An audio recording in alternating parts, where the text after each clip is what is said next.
Hello to everyone. Welcome to another Toon Under podcast, the Southern Hemisphere's biggest and best Newcastle United podcast. Some reason someone's given me the keys and let me host a podcast. So I am Keegan, and today I'm joined on a beautiful Victorian spring day by Dimi. Dimi, how are you, mate? Fantastic, Keegs. It is a lovely day for our standards. It's about 16, 17 degrees, sun shining. Just went to the beach for a walk. It's magnificent.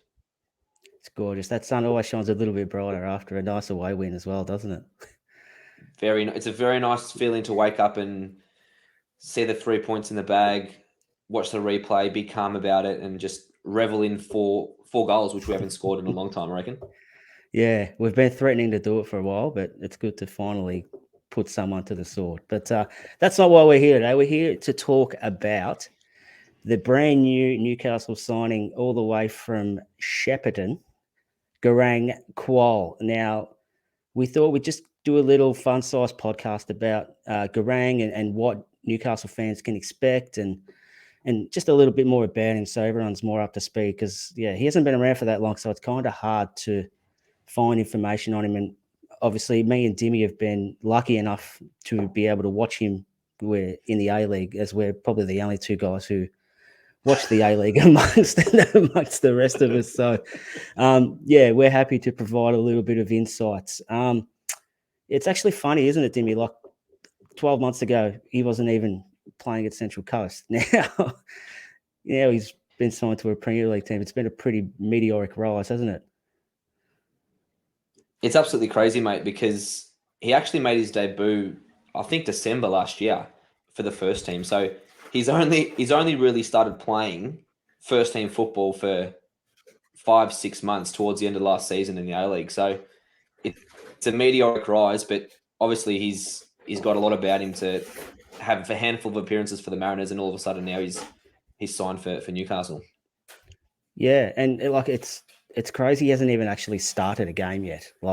In all his professional appearances, he literally has not been there at the first whistle, and now he's been signed for what was reported down on our end anyway. I think it was about a $500,000 transfer fee, which, what did I write down? It's about £286,000, which, I mean, in today's money, or in Newcastle money as well, it's a very small outlay for potentially a pretty good investment. Now, even that $500,000, that's a pretty big transfer fee for a player from the A-League and a club like Central Coast, who aren't probably known for their money, but their rich sort of development history. I mean, that money's a lot for them as well. So, yeah, like you said, he's played for.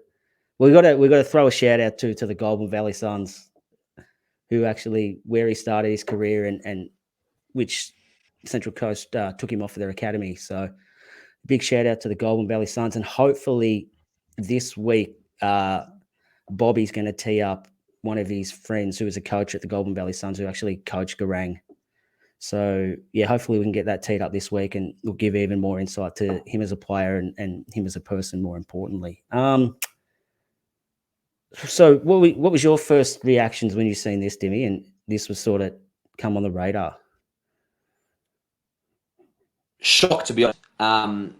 Obviously, the kid's got abundance of talent, but the fact is he hasn't really played much professional football. He's only recently turned 18. But in his limited appearances, even watching the A-League last year, you wouldn't have thought, oh, yeah, he's going to get signed by a Premier League club in the next 3 to 4 months. No way would you have thought that. No. And he had a fantastic end to the season for the Mariners. Like you said, he hasn't started, but off the bench he's been dynamite. Was it 4 and 9, I think he scored? Yeah. Correct. At the back end of the last A-League season? I think it was 4 and 7 at one stage. So he must have dropped a bundle the last couple of games. Yeah. No, he definitely made a massive impact off the bench, and Mariners made the finals partly due due to his fantastic impact at the end of the season. But yeah, Premier League move probably wasn't on the cards. You would have thought no one in their wildest dreams would have thought that was on the cards. But I think with the signing that we had at Newcastle of Dan Ashworth, and we heard a bit from our Brighton correspondent about how he does scour the world far and wide for young talent. So it doesn't surprise me that Ashworth had his sources, or there was some contact for Garang, and yeah, what an opportunity for him to. Obviously, he's not going to be signed for the first team straight away, but what an opportunity to be in that club environment, at least an offshoot, and to see how he can develop in the next couple of years. Yeah, absolutely. I was thinking about this the other day when it sort of broke, and I'm thinking, I wonder if he was sort of signed on the back of his Central Coast stuff, or that little cameo he made against Barcelona in the A-League All-Stars, which was more of an international broadcast. I wonder if that sort of put his name up there, and then they sort of worked backwards from that, like went back and watched some tape from Central Coast and went, oh, like, yeah, like he plays exactly the same. I think that's one of his strengths. Like, he doesn't actually, whether it's just youthful inexperience, like he doesn't actually understand the level and the magnitude that he's playing at. Like, he played exactly the same way for the Socceroos last week when he made his debut for the Socceroos. Like, the occasion doesn't actually bother him. He just plays the way he wants to play. Now that's a good thing in a way, where he's not actually scared or frightened by the moment. He just does what he wants. So yeah, I think going forward that hopefully that can translate into better and better and better, and the bigger the stage and the less frightened he is. Yeah, what I was going to ask, what do you think about his strengths? Like, what can we sort of look for? What is he really good at? So the two main things I think for me is obviously, like he spoke about before, his confidence on the ball, and his attitude when he has the ball, that he's going to attack the defenders and he doesn't care who's in the way, he's going to have a go. And something as simple as having a go or running at defenders and making something happen is very important, because A, it puts the defenders on the back foot. They might back off and make a wrong move. But B, him doing that draws players and draws eyes, and it opens space for other players to score or to set up a chance. Like you saw in the Socceroos, where he's basically run half the pitch, taken on 3 players, and cut back beautifully for, I think it was McGree who might have had his shot saved or hit the post. So it's that confidence that he's got is something that's very hard to teach. It's either you have it or you.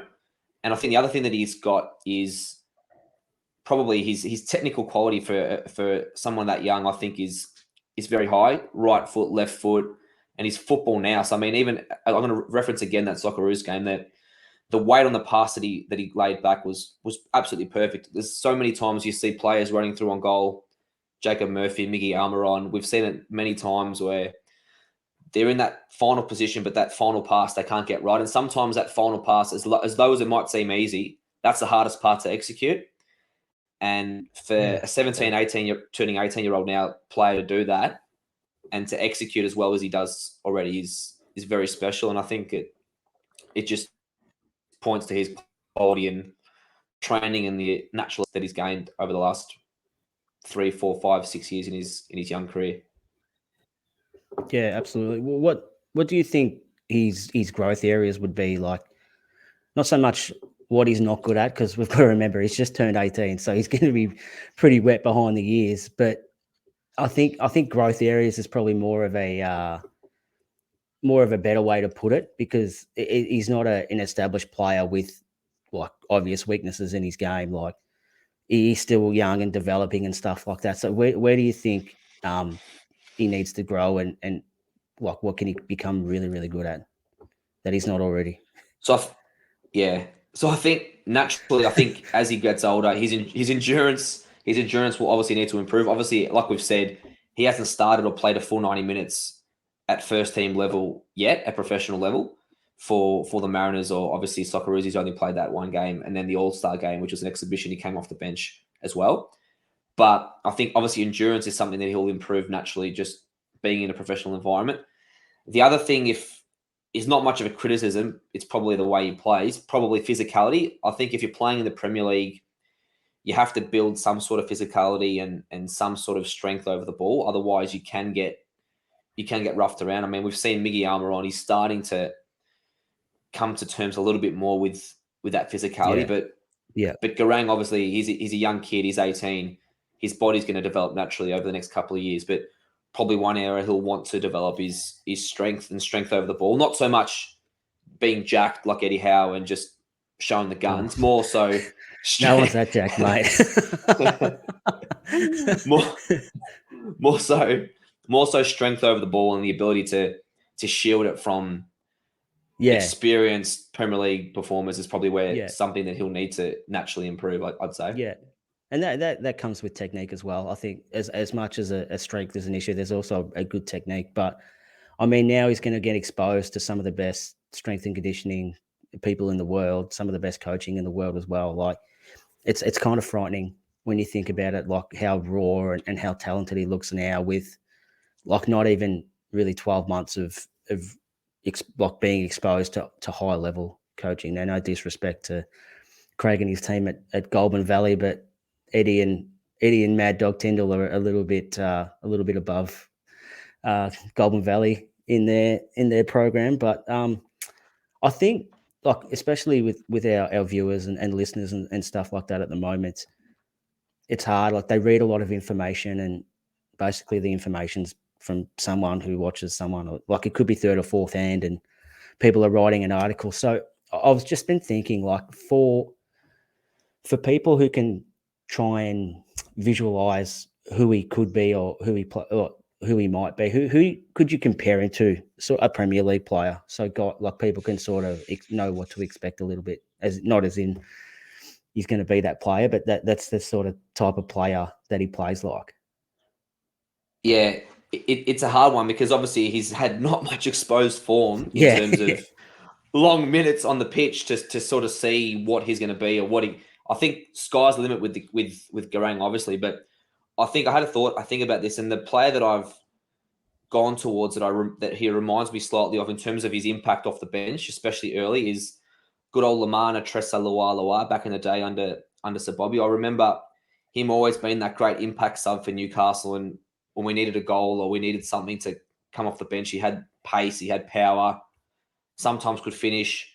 That's that sort of impact sub with a bit of directness, and Lamana was always very direct and caused defenses a lot of problems off the bench, especially the way we played with Sir Bobby with his pace on the break. He was dynamite, and I think at least initially, I think Garang, obviously, maybe he'll prove us wrong. Maybe he'll be a starter from in a few months. But so. You wouldn't think so. But so at least initially, his exposure to the first team will be when it gets to that point, will be off the bench. And I think an impact sub is something that is very undervalued and underrated in world football, let alone Premier League football, and especially now with 5 substitutes we get in the Premier League. I think it's very important that those guys coming off the bench will make an impact. We've seen this year at Newcastle, our bench has been very, very thin, and when we don't get the job done, very vanilla. When we don't get the job done with the starting 11, you look to Jacob Murphy, Ryan Fraser, Chris Wood on the bench, and all due respect to them,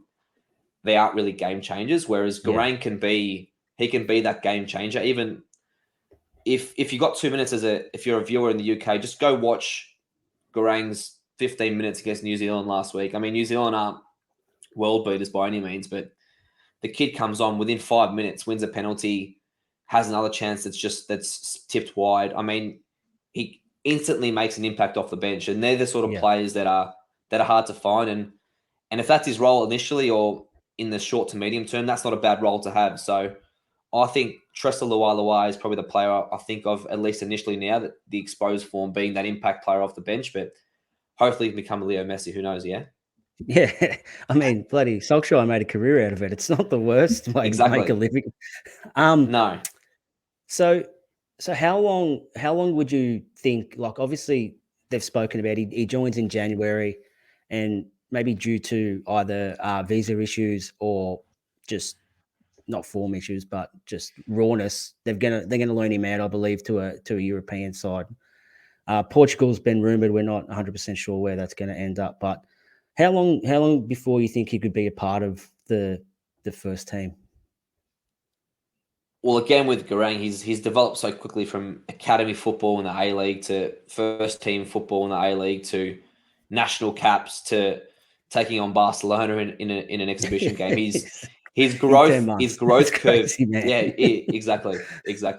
His growth curve's very much on the up and very vertical. So obviously in January he'll be loaned out. He'll probably be loaned out hopefully to a Portuguese club or something along those lines where it's a bit more technical, somewhere he could develop his skills in a European environment. And then I wouldn't put it past him in pre-season next season that he's in and around the first team. And we saw this even this pre-season. There was a couple of youth guys who were hanging around. Even good old Santiago Munoz or whatever his name is got a gig in the pre-season. Yeah. So I wouldn't put it past Garang getting to go in the preseason of next year. And I mean, if he makes an impact in the preseason, what do you do then? Yeah.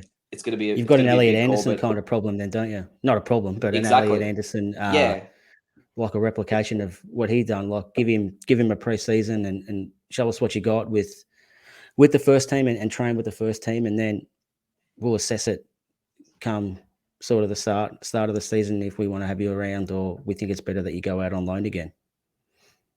exactly. And I think he'll definitely be given that chance, like we saw Eddie this year with Elliot. He gave Elliot the chance and said, "Look, let's see how you've been going. I know you've played League Two, which is not the highest level, but let's see if you're up to being in the squad." And obviously there was a few injuries as well with Shelby, but he definitely showed in preseason he was ready to be part of the squad. So I think Garang will be given that same opportunity, and if he takes it, all power to the kid. Yeah, for sure. Just touching on the Socceroo stuff, do you think he'd be a chance for the World Cup squad in November? I've I mean, got a strong view on this, but you go yeah. first. I mean, if he doesn't get picked, I think there's going to be picket lines and pitchforks going at Graham Arden. I mean, Yeah, in that 5 minute cameo, you have to find a spot in a 26-man squad. There's got to be a spot for Kuol, and it doesn't mean he's going to start every game. Most likely, he won't be starting any of the games in the World Cup. But if we're chasing the game with half an hour to go or 20 minutes to go, I look to Kuol and think he could be that Arzani like substitute, or how Arzani was for the 2018 World Cup, where he'd come off the bench and was that unknown impact player, and he did make an impact against Denmark, especially. So I think for sure he'll be picked, especially after that performance against New Zealand. And if he isn't, there's going to be massive repercussions for Graham. yeah. I'm with you. I like even if he didn't play a minute, I think purely the experience for him to be around the environment and stuff like that. Like, I mean, if he's a 26th guy, 25th guy, like who cares? It's just you're not gonna lose anything if you have a 27, 28-year-old as your 25th, 26th player. But if you've got this young 18-year-old kid who shows the potential that Garang has in 10 months of professional football, basically, I mean, you'd be mad not to, like, he just has to go, even if it's just for an experience and to get him around the group and, see what the next level of international football's all about instead of like a 2-week camp like he had, what he's just come off. I mean, like, it's a no-brainer. Like, he has to go. Like I said, it doesn't matter if he doesn't play a second, just purely for the experience and for him and his development. I think it's an absolute no-brainer. So, Graham, if you're watching or listening, pick him, or pitchforks will be out. Or else. Yeah, or else. All right. That pretty much wraps it up. We just want to do a quick little, like I said, fun size pod, just to give everyone a bit more of a first-hand insight to what Garang Kuol is, what he could be, and hopefully what we've got to look forward to. Another plus, Serena's got someone to talk to now. So, Garang, if you're watching this as well, if you come home and you go back, Serena wants Nutri-Grain and cherry rice. All right. So you look after her, you'll be in the good books straight away. All right. So just a quick shout out as well. Guys doing the watch along last night, we ticked over to our 1,000th YouTube subscriber. So just want to say thank you to everyone who's watched, listened, interacted. Really, really grateful. And yeah, we couldn't obviously do it without probably 9,997 of you, or 94 of you, because us 7 would have been subscribers anyway. So, yeah, thanks very much. Really, really appreciate your support. If you subscribe and you like what we do, tell your friends, families, girlfriends, get them all to jump on board. And yeah, the more the merrier. So yeah, that's pretty much it. We've got a Fulham review coming up in the next couple of days. There'll be a Brentford preview this week, and hopefully we can tee up one of Garang's, or the big Garangski's coach from Goulburn Valley, to give us a little bit more insight to Garang. So thanks for watching, everyone. Dimi, thanks for taking time out of your afternoon to join us. And yeah, we'll see you next time, everyone. Thanks, mate.